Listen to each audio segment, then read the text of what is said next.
Bismillahirrahmanirrahim. Assalamualaikum warahmatullahi wabarakatuh. Berjumpa lagi dengan saya, Neneng Aminah, mahasiswa program doktoral Prodi Pendidikan Matematika Universitas Negeri Semarang. Kali ini saya akan memaparkan satu buah makalah tentang bilangan untuk mata kuliah Studi Perkembangan Matematika. Langsung saja kita simak paparan berikut ini. Makalah ini disajikan untuk memenuhi tugas mata kuliah Studi Perkembangan Matematika yang diampu oleh Bapak Profesor Dr. Haji Suitno dan Bapak Dr. Isnarto. Disusun oleh kami berdua, yaitu Neneng Aminah dan Nur Arina. Paparan pertama adalah ringkasan dari makalah. Ringkasan dari makalah ini, yang pertama, makalah ini akan membahas tentang bilangan palindrom dan bilangan Lagrange. Yang kedua, bilangan palindrom adalah bilangan simetri, yang artinya sebuah bilangan bulat yang dibaca sama dari kiri ke kanan maupun dari kanan ke kiri. Yang ketiga, bilangan Lagrange adalah bilangan yang tidak bisa menjadi palindrom setelah melalui beberapa literasi. Yang keempat, dalam membentuk bilangan non-palindrom menjadi bilangan palindrom, bisa menggunakan operasi penjumlahan dan perkalian. Yang kelima, operasi penjumlahan bisa dilakukan dengan cara menjumlahkan sembarang bilangan dengan kebalikannya, sehingga membentuk sebuah bilangan palindrom. Dan yang terakhir, operasi perkalian dapat dilakukan untuk pasangan bilangan yang semua angkanya adalah 1 dan juga bilangan yang tidak kembar. Oke, kita akan berlanjut pada teman-teman, sekarang kita akan membahas dulu bilangan apopenia, yaitu adalah kecenderungan manusia untuk selalu mencari arti di balik data yang random. Kemudian, membuat kaitan pada sesuatu yang tak terkait. Susunan angka sehingga membentuk tanggal cantik adalah palindrom. Contoh dari tanggal cantik: 11 bulan 11 2011. Atau ditulis 11 11 11. Yang kedua, 21 bulan 2 tahun 2012 atau 21/02/2012. Jika dibolak-balik, angkanya sama. Selanjutnya, tanggal 10 bulan 2 2001. Dibolak-balik, angkanya sama. Tanggal 20 bulan 2 tahun 2020, masih bulan lalu ya. Nah, itu jika dibolak-balik dari kiri ke kanan maupun kanan ke kiri, itu akan sama. Itu contoh tanggal cantik dalam kehidupan sehari-hari, sebuah bilangan palindrom. Bilangan palindrom berasal dari bahasa Latin yang memecah dua buah kata. Yang pertama yaitu palin, yang artinya balik, dan dromos yang artinya pacuan kuda. Ya. Jadi diartikan bahwa palindrom itu sebuah kata atau frase atau angka maupun susunan lainnya yang dapat dibaca dengan sama baik dari depan maupun belakang, seperti pacuan kuda.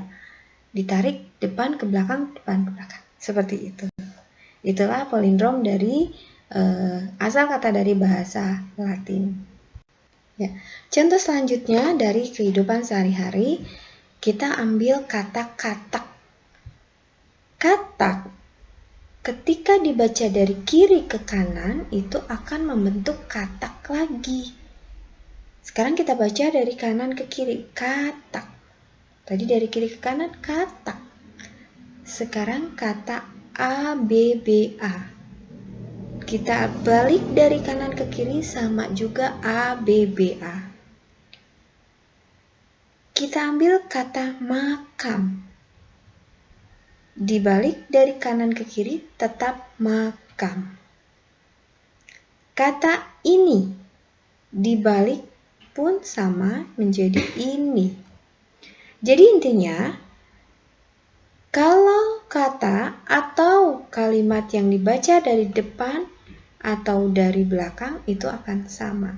Ini kata palindrom. Sekarang kita lihat yang B dulu ya. Yang B, C, nanti kemudian kita bahas yang A yang lebih panjang. Contoh kalimat palindrom. Kasur ini rusak. Coba sekarang kita baca dari kanan ke kiri. Sama. Kasur ini rusak. Jadi dari kanan ke kiri kasur ini rusak, dari kiri ke kanan kasur ini rusak. Yang C kita lihat kasur Nababan rusak. Kita baca dari kanan sekarang. Kasur Nababan rusak. Ternyata sama. Itulah contoh kata palindrom. Selanjutnya kita akan mencari atau membuat contoh kalimat palindrom. Jadi beberapa kata membentuk kalimat ya. Kita baca dari kiri ke kanan. Aku suka Raja Wali Bapak. Ketika dibaca, ini ada dua kata ya. Aku suka Raja Wali Bapak. Dan kata apabila wajar aku suka. Sekarang kata yang pertama kita balik. Baca dari kanan ke kiri.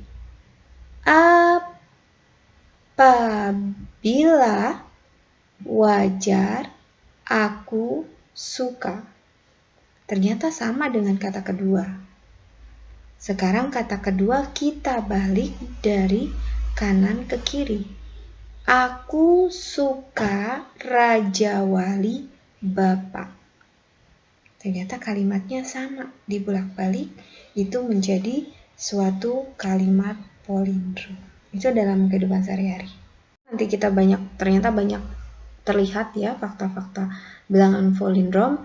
Yang pertama, bilangan palindrom dapat dicari dari operasi penjumlahan. Kemudian operasi perkalian pun bisa, dan nanti akan dibahas fakta lain terkait bilangan palindrom. Ya teman-teman, sekarang kita ambil operasi penjumlahan proses literasi pada bilangan palindrom. Pertama, caranya ambil sembarang bilangan, boleh bilangan palindrom maupun bilangan non-palindrom. Yang kedua, ubah posisi digit-digit dari bilangan tersebut dengan membaliknya, sehingga diperoleh bilangan baru. Yang ketiga, jumlahkan bilangan baru tersebut dengan bilangan semula yang belum diubah posisinya. Dan yang terakhir, jika hasil penjumlahan merupakan bilangan non-palindrom, maka lakukan literasi yang kedua, dan seterusnya. Itu cara membuat bilangan palindrom menggunakan operasi penjumlahan. Sekarang kita akan mengambil atau membuat contoh membentuk bilangan dengan satu kali literasi. Yang pertama seperti tadi disampaikan bahwa ambil sembarang bilangan, boleh bilangan palindrom atau non-palindrom. Misalnya kita ambil angka 14. Ubah posisi digit menjadi kebalikannya, sehingga 14 menjadi 41. Jumlahkan kedua bilangan tersebut sehingga menjadi 14 ditambah 41 sama dengan 55. 55 sudah palindrom karena dari kanan ke kiri pun sudah angkanya 55. Itu contoh palindrom dengan satu kali literasi.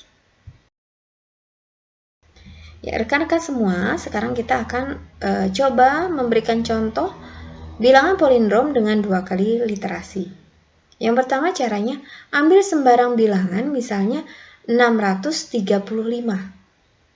Kemudian, ubahlah posisi digit menjadi kebalikannya sehingga 635 menjadi 536. 3-nya tetap di tengah ya, 536. Jumlahkan kedua bilangan tersebut sehingga menjadi 635 ditambah 536 atau menjadi 635 ditambah 536. Sama dengan 1171. Kalau kita balik 1711.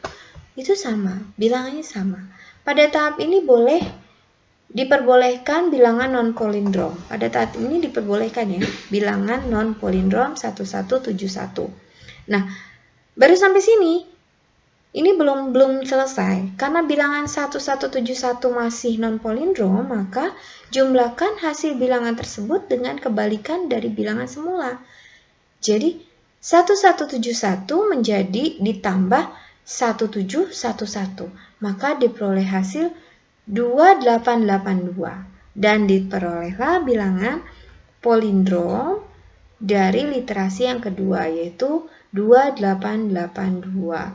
Jika kita baca dari kanan ke kiri tetap menjadi 2882 atau 2882 diubah sama.